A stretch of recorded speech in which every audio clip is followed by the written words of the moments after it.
Hello, hello, and welcome to Temple of the Fallspot, where decks are not optimized, but our plays sure as heck are fun. I am Andy. I am Bruce. Andy, I'm wondering, should we make a change to the way we start this? No. Okay. I think it's solid. Right. But that gives me an idea. Really?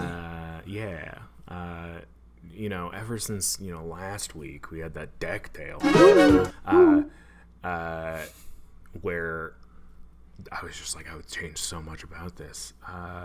It got me thinking, when do you know that you need to make changes to your deck?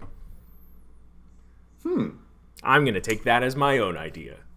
Yes. I'm going to say I didn't have any idea or any influence from Bruce. It was me. It was all me. I didn't throw out any sort of a softball setup for that. No segue at all. No, none. But yeah. So that's what we're talking about today. Is just do I change this deck? Do I keep it the same? Do I stop making changes? Do I change things? What to change? How to change it? How do I know what to change? Some of those questions are the same, but right. So I know personally, when I'm actively playing, I have a hard time recognizing like, oh, this needs more card draw, or oh, this needs more protection, or oh, this needs more removal type of thing. Like it's always hard for me to like gauge, especially on like a bigger scale, like over games. Like I guess like over games it becomes a little easier, but to remember obviously like what issues maybe this deck had previously, how much to credit the other deck's performance, and so much of what we're doing, I mean, we're talking about commander decks. We're talking about a deck that you're probably only playing once every 3 weeks, and that's generous. I mean, I play a deck once every 4 months because I've got 15 of them, and I play once a week, and I usually only get 2 games a night. So it can take a long time. But what I'm saying here is we don't play it frequently enough to have a good, valid source of data to know.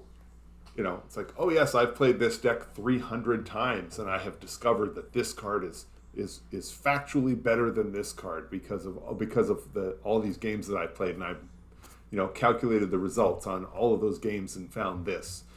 That's just not something that can happen in Commander. It's so much more intuitive as far as what you think and why you think it. So you've got to find other ways where it makes, why it makes sense to make those changes, which is, that's what this is all about. Oh my God. What is that? I have a little tiny notebook.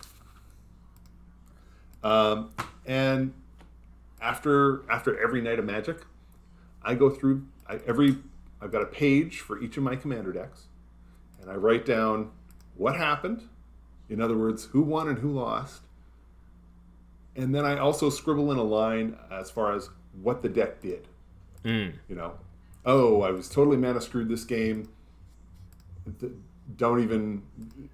Any results from this game are pointless to even keep track of because I just didn't have any mana. Right. Or, most of the time what my notes are is, a particular card that struck me as, this card is great. Do not get rid of this card. Or this card was horrible this game. It doesn't work in this scenario. And then I don't do anything with the deck. And because I want to get at least 3 to 5 games in. And then hopefully then I can look at it and say, okay, so do I need to change what the deck is doing? Or is it just an individual card? Or don't touch it. Everything's still going nice.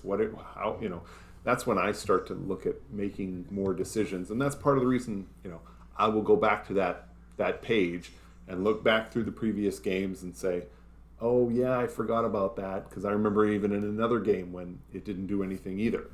So that's generally when I remember to pull, to try and make changes. So Yeah.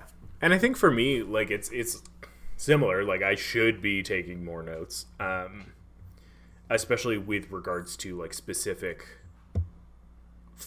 flaws that I find in my decks. right, And I think it's tough because, like, the more you play, the more you get a feeling for these things. And it's generally in the deck building process that you realize, like, oh, this needs more X or Y. right, And it's just by, like, looking at it rather than, like, playing it. And, like, where I struggle is, like, even at that point, obviously, because I have only been playing the game for 5 years, and that's been,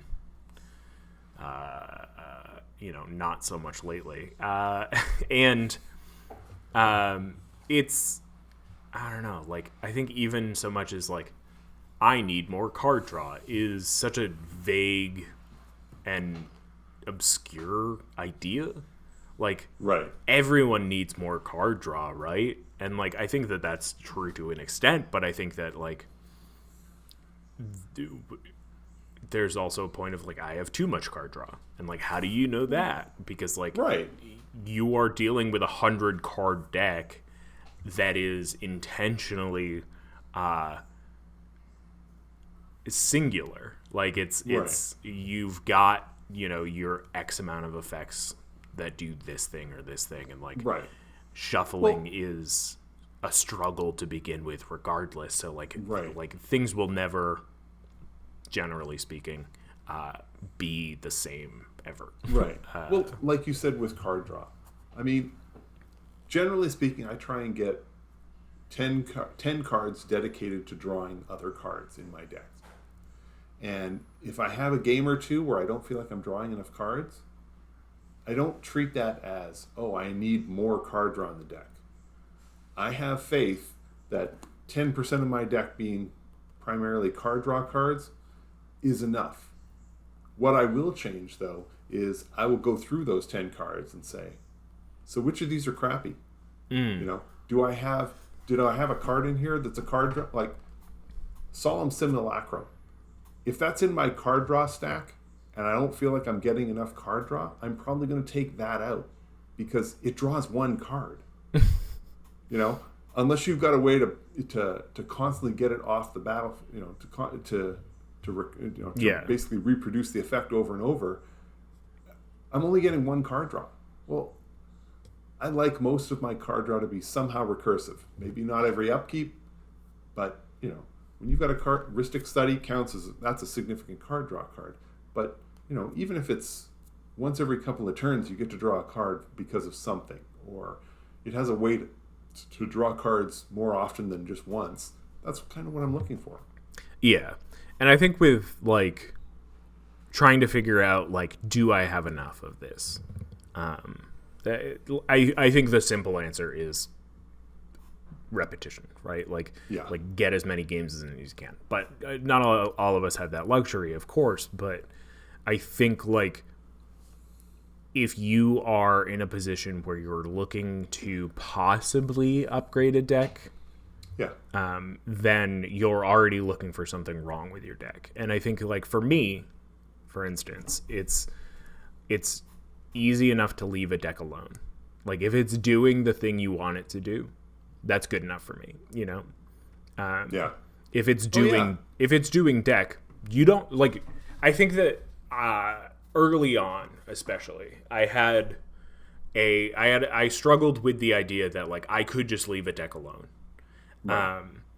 And I think getting to that point with any deck can be easy if you're recognizing that it's doing deck. Right. And where it's so hard to let that be is because there are so many cards being pumped out all the time. And I think, like, I'm not saying, like, oh, there's too many cards, or, like, oh, like, we're going through so many sets all the time. But I'm just saying, like with that knowledge, be okay not keeping it up to date, because, like, you shouldn't be. Right. Because, like, why, you know? Right. I mean, I look at it, and I mean, so far, you know, I mean, I sort of, you know, it's like looking at individual cards and when to take that out. But realistically, what you're actually looking for is not, you know, oh, that card's no good, I'm going to upgrade it to this. What you really want to be looking for is just what you said, Andy. Does your deck do deck? Right. Does your deck do what it's supposed to do? And there's two options there. Well, three. One, yes, it does exactly what I want it to do. Then why are you changing anything? Yeah, sure, you've got a couple of weaker cards in there. Who cares? Don't change it. It's doing what you wanted it to do. Those are the cooler ones. Right. Then there's two. The deck is not doing what I wanted it to do. Well, then maybe you do need to upgrade some cards. Maybe you need to rehash. Maybe it's not just a couple of cards. Maybe it's the deck idea itself isn't working, or, you know, you've got a whole subset of, you know, you've got 10 cards that do this thing. Maybe it's like, no, maybe the deck just shouldn't do that thing. Maybe it should be trying to do something else. So you need to shift that whole thing around. Or the third option, not only does the deck do deck, but it does it way better than it needs to with my play group. Yeah. Because the last thing you want is to walk in there and find out my deck is this explosive power. You know, I have these turns where I go off and all of my opponents are just like, ugh. So you're not really looking for that. So maybe, you know, so I can see where, you know, this subset of cards lets me do this thing over and over and over and endlessly go on and on and on. Maybe I'll take those out. Or maybe I'll find a card that lets me do it once, but not repeatedly, so that the deck still does deck, but not quite as oppressive as it has in the past. So, I mean, there's all three of those options, and it's really something you want to keep in mind. And honestly, I think you've hit it on the head, Andy. That's when you really want to make those changes. You know, the one card, you know, I mean, more often I make the single card change when I'm flipping through my card catalog and say, oh, this is a really cool card. I'd love to play this. What deck does it fit in? Yeah, right. And then I'll go slot it in that deck. But, you know, when you're looking at the deck as a whole, it's, you know, not good enough, just right, or too good. I would argue, too, that there's a fourth. Like there's a fourth scenario where, and this is the one I think I struggle with the most, and this is kind of like where I kind of came from with this idea, is like your opponents aren't allowing your deck to do deck. Where maybe you should consider more removal, more counter spells, more interaction, where like I think a lot of people struggle with that interaction. But I think, too, like, there is this other aspect of that where it's like you don't need to change your deck. You need to politic better. You need to change your play, yeah. Yeah, like either, like, slow play or, you know, don't overcommit or overcommit or play faster or, like, there's so many things that you can do to change your play style or change how you play a deck, so that your opponents aren't necessarily seeing you as threat number one. Right. We talked about Muzio last week. I drew my hand, and I had, what's the name of that card? Jeweled Lotus. In hand. So I'm like, all right, I'm going to play Jeweled Lotus, then I'm going to play Muzio. And on the next, and then I'm like, and then you wait three turns until you can activate. Well, exactly. Then I've got to let it sit there and wait 3 turns until I have enough mana to actually activate it. All I've done was make everybody go, ah! Well, okay, that isn't the fault of the deck. Right. That doesn't mean that Jeweled Lotus needs to come out of this deck. It means I need to be a little smarter. I need to wait until turn 3 when I know that on turn 4 I'm going to be able to activate. Then I can play Jeweled Lotus, and then sack it, and play out Muzio. And then I still have 3 mana to do something else, and do that. Stall off. It's, you know, it's like people who play Sol Ring on the first turn and then don't have a follow-up to it. Like, you're just painting a target, If it's not going to be any good for you on turn 2, when you put your second land down, if it's not helping, then don't do it. You're just drawing attention to yourself. Hold off a second. Wait till turn 2 or turn 3. Let somebody else play their Sol Ring or their stuff. And then you look like you're coming in late and you're just sort of with the crowd. And it's fine. But We're not here to talk about how to play your deck. We're here to talk about when you're supposed to change your deck. Yeah. But yeah, that's something. It's definitely something to consider. And your play style part of the problem. Right, exactly. And like I think that's why I have such a hard time with it, because I am that overzealous type of like, oh crap, I can do this cool play, and then it's like, okay, how does that affect the game? And to be fair, Andy, the decks you build want that to happen. Right. You build decks where it's exciting and you get this amazing turn of play where everything is like, I'm doing this and this and this, and somebody's like, hang on, I want to do this, and they're like, okay. In response, I'm going to do this and this and this and this, and the deck just goes, and that's spectacular, and that's what the deck is supposed to do. Right.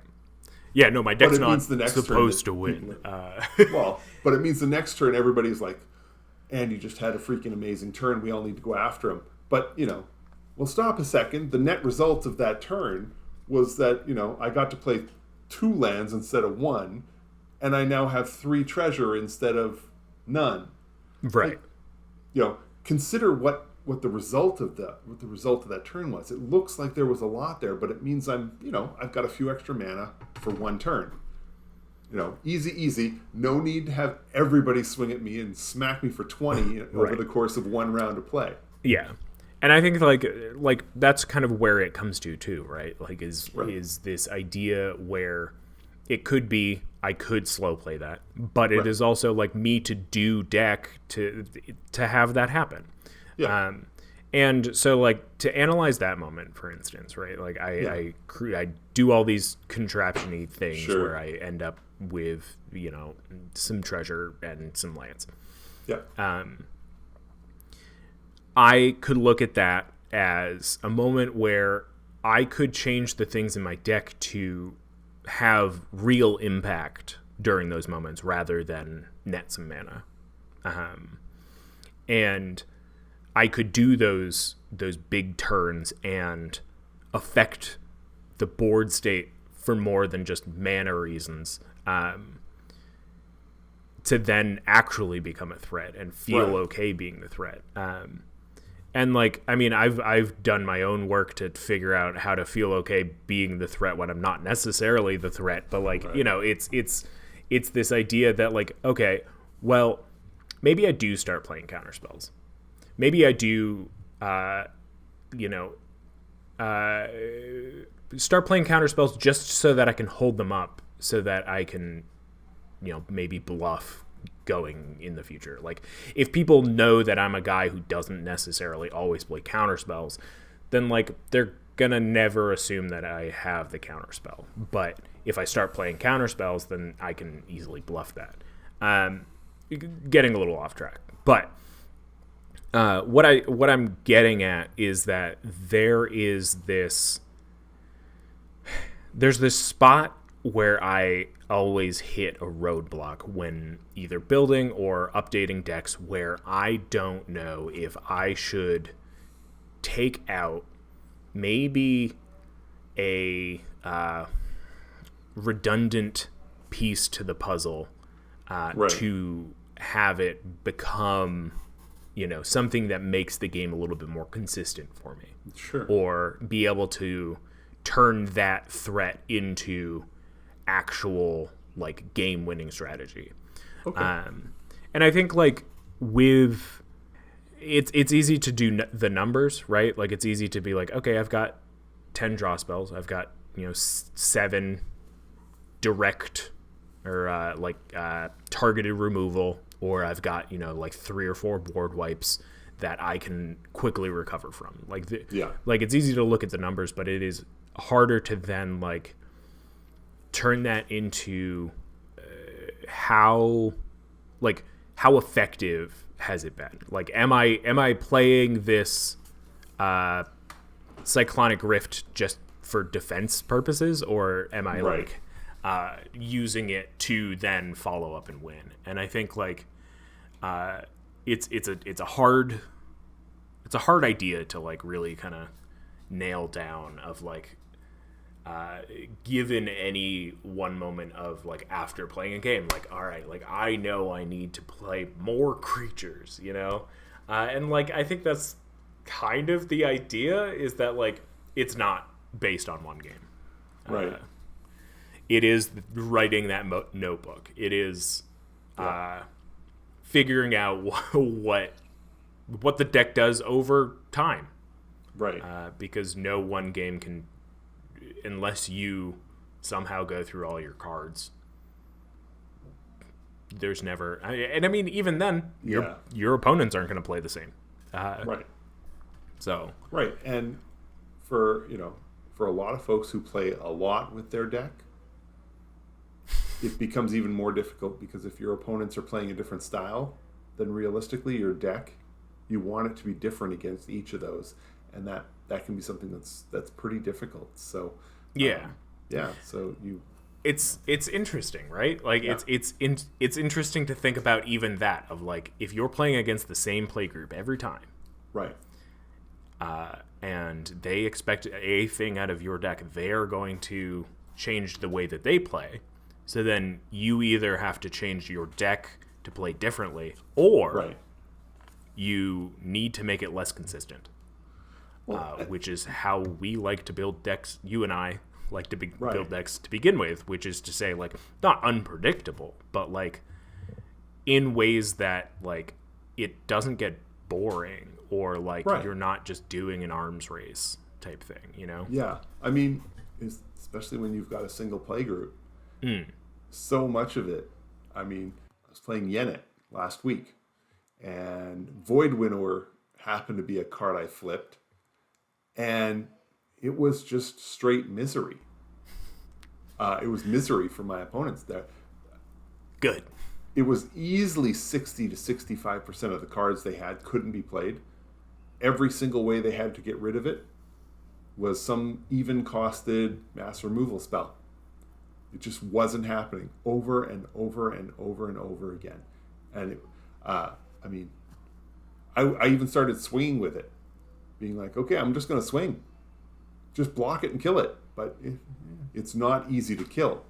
Void Winnower is huge. So, but then, at that point, you're trying to close out the game.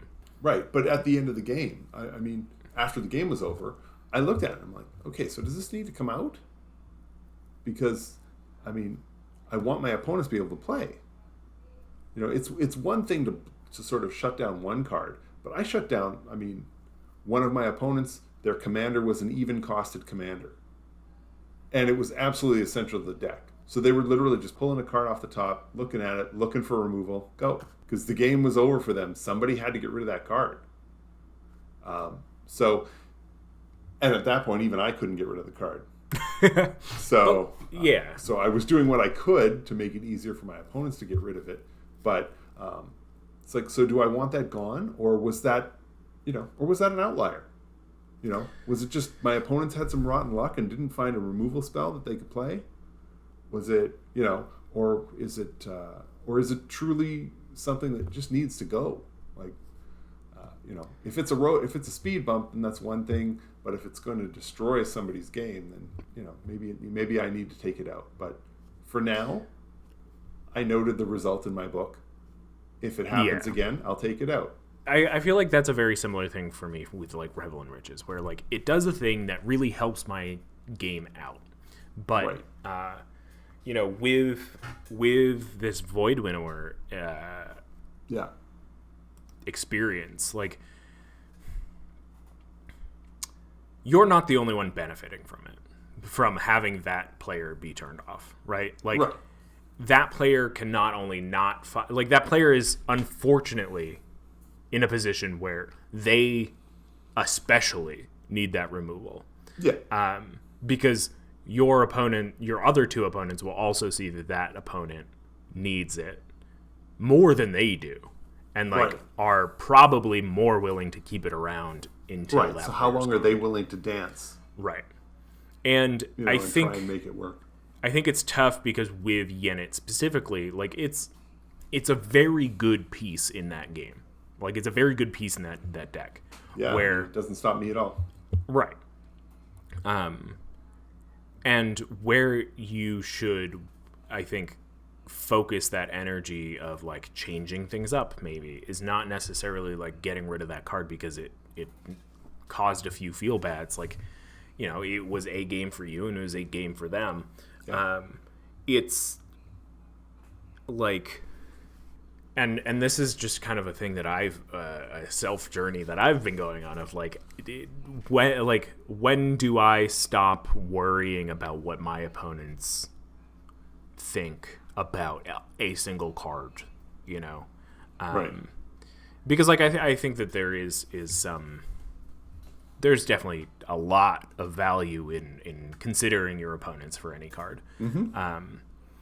But like I don't know I don't know in this instance how many turns after that the game was wrapped up, but like that's my struggle with Cyclonic Rift is like, I don't want to tell people not to play it because it makes me feel sad, but like I want people to be able to recognize like when to play things, or like that it is helping them immensely to do this thing. Right. And so like it's that sacrificing your own enjoyment of the game to cater to others is always a hard part. But yeah, I think it still comes back down to just like, don't make changes based on a single game. Don't make changes based on like, but at the same time, like, don't wait too long to like make those changes. You have to find your own balance of like, okay, like Void Winnower came out every game for 4 games. Maybe I take it out, Yeah. But I don't know. It's still, yeah. It's I mean, to each their own. Like I say, I mean, if I'm looking at 3 games, I'm probably not looking at updating a deck for a while. Yeah. I mean, 15 decks, it means I'm only playing a deck once every 8 weeks. So once every 2 months, I play a deck. Or play that deck, roughly. So I could be looking at 6 months before I play a deck 3 times and then would consider making changes to it. Well, there are those of you out there who are like, well, I only have 3 decks, and every time a new set comes out, I make changes to it. So I'm making a change to this deck every month. And, I appreciate that. That's not me. So, right. Set your own pacing and all that kind of thing. But and I think even that has this feeling of like, don't do that, don't feel obliged to change it just because, especially if it does the thing you want it to do. Right. I mean, I just upgraded Yennet. Void Winnower was one of the upgrades. So, the next time it comes out, if it still causes those problems, then maybe I'll look more seriously at pulling it out. But right now, it happened once. We'll see. Yeah, like if it's always coming out early, then it's tough. But especially where you're not expecting it to come out. And I think like as to my dismal agreement, I think the easiest way to do this is just keep a notebook nearby. Yeah. Keep notes, or at least like some idea of like, and I mean, I think that's the same notebook. Yeah, it's the same advice you gave me for how to come up with ideas for decks, is just like keep a notebook around and like write stuff down that you like. Stuff. Yeah, like keep a notebook for the ideas that you think seem fun, because you will inevitably forget them. Yes. My brain is like a gutter. A lot of stuff coming in. Everything just flows right out. So you ready to start this episode? Oh. Yeah, sure. Let's go. But yeah, I mean, man, I wish I was making more decks. I wish I was just tinkering a lot. And I guess that's the thing too, is like, don't over tinker. Your wallet will thank you, but also just your ability to analyze your own decks will be better if your deck is more consistent with itself from game to game, rather than like taking out a card here and there. So I guess just to recap, it's an amalgamation of a few things. Have a template for general deck idea. Right. You can fool around with that and then kind of fill in the slots. Yeah. And have a notebook for retrospect, I guess, is like Yeah. looking back on the games, and Yep. keep it updated immediately so that you remember what happened in the game, and like what Right. you want to happen going forward. But I guess also the third thing here is play how you want to play. Don't play how you expect your deck to play, and you're going to enjoy the deck a lot more. Yes. Definitely. Yeah. And I think the biggest point here, right here, is don't feel like you need to change your deck. No. If you're happy with it, be happy with it. No. Stop fiddling. Stop it. Anything else, Dad? I just got a fiddle. Got a fiddle. Ah. Here, fiddle. Yeah. So no, but nothing else. I think that's we covered what I wanted Me to say. too. So excellent. Next week, we're going to talk about an entirely new topic, because that's what we do here at Temple of False Pod, where our decks are not optimized, but our plays sure as heck are fun. I'm Andy. And Bruce. Thank you so much for listening, for watching, for hanging out, having a good time. If you don't know, we're on YouTube, so go check us out there. Like, Yes. comment, subscribe, all those things. Share us with your friends. Have a great night, most of all, and may your fifth land be the temple. Bye. Wait, before you go, just wanted to say thank you for listening. You can reach out to us via email at falsepodmtg@gmail.com or on Twitter at falsepodmtg. Bruce is at ManaBurned, and I'm at Andy Weekend, though you'll definitely notice I use the podcast Twitter far more often. Now that we've got you here, make sure you subscribe, like, rate us on whatever podcast platform you use. It helps us out. It gets us more reach. Subscribe to us on our YouTube channel. Like a video there. Leave some comments for more casual enjoyment. Thank you so much for listening. We'll be back with some more timeless discussions about all things casual. So come hang out, and may your fifth land be the temple. Bye-bye. Should I do my best, Bruce? Bye!